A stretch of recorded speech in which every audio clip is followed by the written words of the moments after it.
guys, good morning.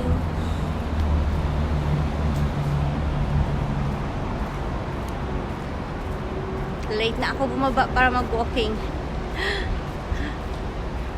Naantok kasi ako.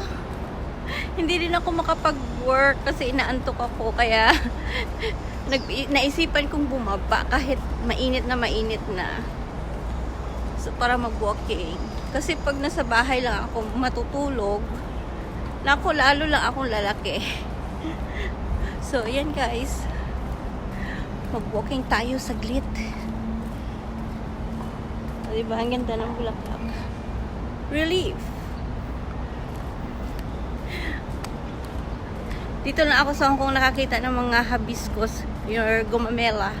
Mga gumamela na iba-iba ang variety.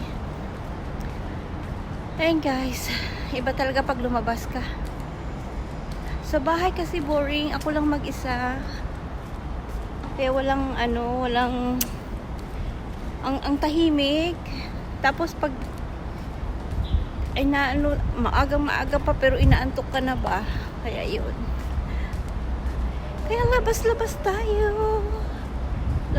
tayo para mag-exercise. Diba? Kahit pa walking lang. Yan lang guys. Good morning sa lahat.